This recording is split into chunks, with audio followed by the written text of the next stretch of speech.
Most welcome to the most wanted international news. അക്ഷരാർത്ഥത്തിൽ ലോകം ഒരു കടലിടുക്കിൽ കുടുങ്ങിയിരിക്കുകയാണ്. ഹുർമോസ് കടലിടുക്ക് ഇപ്പം ലോകത്ത് എല്ലായിടത്തും എല്ലാവർക്കും അറിയാവുന്നതാണ്. ഹുർമോസ് കടലിടുക്ക് ഇറാനിലെ അത് അടിയന്തരമായി തുറക്കണമെന്നാവശ്യപ്പെട്ട് UN സെക്രട്ടറി ജനറൽ, ഐക്യരാഷ്ട്രസഭയുടെ സെക്രട്ടറി ജനറൽ അന്റോണിയോ ഗുട്ടറസ് ആവശ്യപ്പെട്ടിരിക്കുകയാണ്.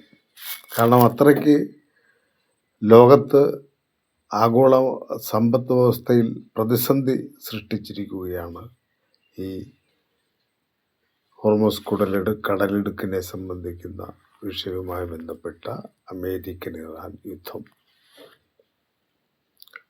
കടലിടുക്കിൽ അമേരിക്കയും ഇറാനും ഉപരോധം ഏർപ്പെടുത്തിയിട്ടുണ്ട് എന്നുള്ളതാണ് വാസ്തവം. ഇത് ആഗോളതലത്തിൽ ഊർജ സുരക്ഷയും ഭക്ഷ്യ ലഭ്യതയും സുരക്ഷിതത്വവും ഒക്കെ ലോകത്താകമാനം ബാധിക്കുന്ന ഒരു പ്രശ്നമായി മാറിയിട്ടുണ്ട്. ഇതിൻ്റെ പ്രത്യാഘാതം ലോകം മുഴുവൻ അനുഭവിച്ചുകൊണ്ടിരിക്കുകയുമാണ്. ഈ യഥാർത്ഥത്തിൽ സമുദ്രപാതകളിലൂടെയുള്ള സഞ്ചാര സ്വാതന്ത്ര്യം ഒരു ആഗോള മനുഷ്യാവകാശമാണ്. ഈ ജലപാതയിലൂടെ ഇന്ന ആളുകൾ മാത്രമേ സഞ്ചരിക്കാവൂ, ഇന്ന രാജ്യങ്ങൾ മാത്രമേ സഞ്ചരിക്കാവൂ എന്ന് പറയുന്നത് അത് തന്നെ ഒരു ആഗോള മനുഷ്യാവകാശ ലംഘനമാണ്. അത് അമേരിക്കയുടെ ഭാഗത്തായാലും ഇറാൻ്റെ ഭാഗത്ത് നിന്നായാലും അങ്ങനെ ഒരു നിലപാടാണ് ഉള്ളത്.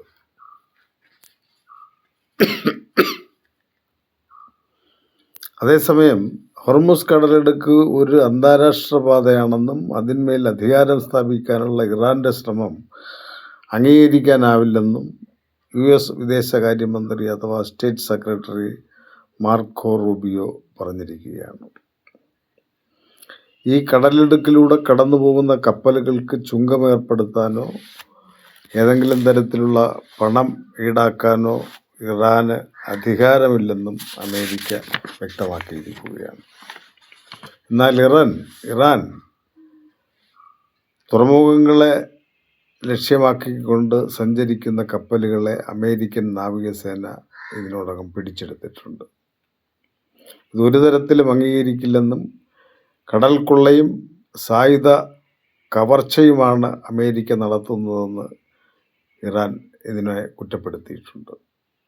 ഇറാനുമായുള്ള സൈനിക നീക്കത്തിൽ അമേരിക്കയ്ക്ക് കനത്ത തിരിച്ചടിയാണ് യഥാർത്ഥത്തിൽ ഇപ്പോൾ നേരത്തെ അനുഭവിച്ചു കൊണ്ടിരിക്കുന്നത്. നേരത്തെയാണെങ്കിൽ അഫ്ഗാനിസ്ഥാനിലും ഇറാഖിലുമൊക്കെ പരാജയം ഏറ്റുവാങ്ങി തിരിച്ചോടിയ ചരിത്രം ലോകത്തിന് മുമ്പിൽ സാക്ഷിയായിട്ടുണ്ട്.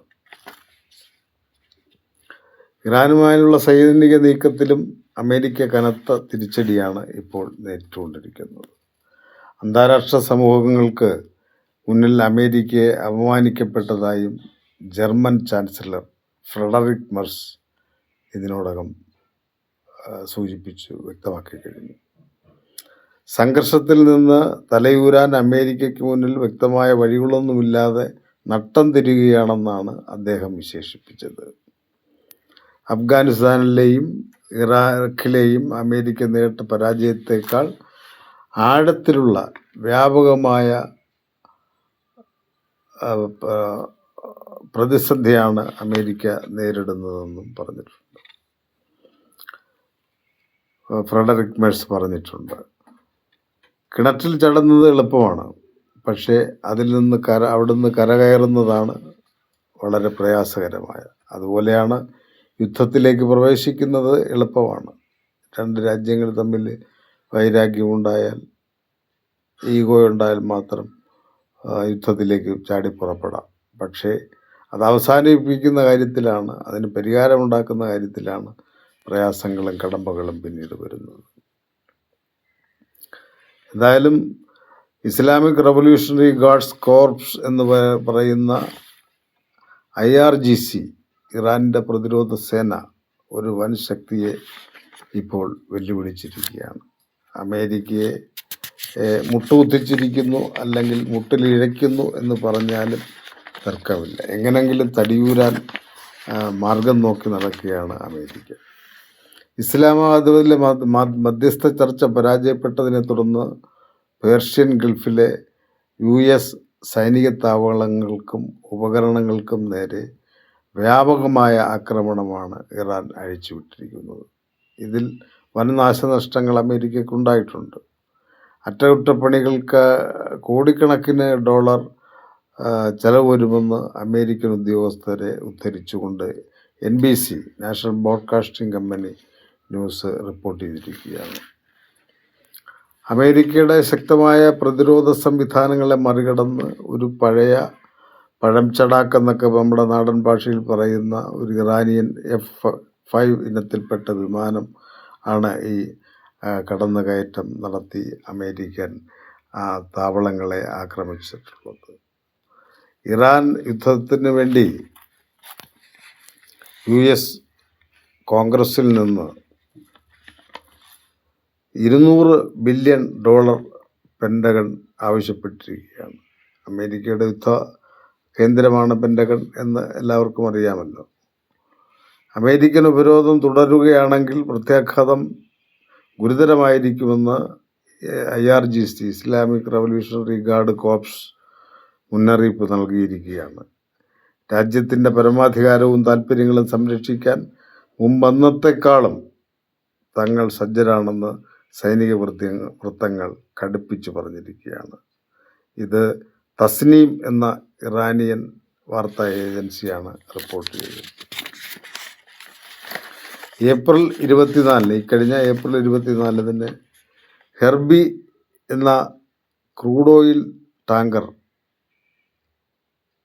ദശലക്ഷക്കണക്കിന് ടൺ ക്രൂഡ് ഓയിലുമായിട്ട് വന്ന ചൈനീസ് ടാങ്കറിനെ US മിസൈൽ നാശിനിയായിട്ടുള്ള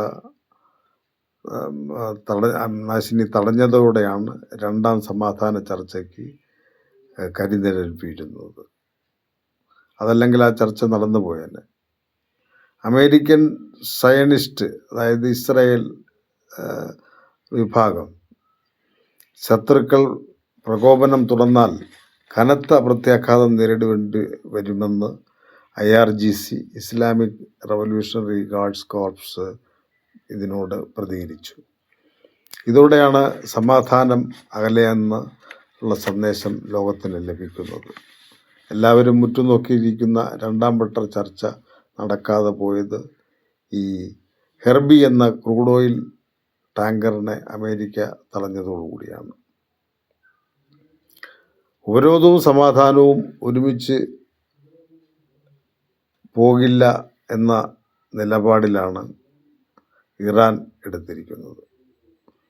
അതുപോലെ തന്നെ പ്രീ കണ്ടീഷൻസ്, മുന്നുപാധികൾ വെച്ചുകൊണ്ടാണ് അമേരിക്ക സമാധാന ചർച്ചയെ സമീപിക്കുന്നത്.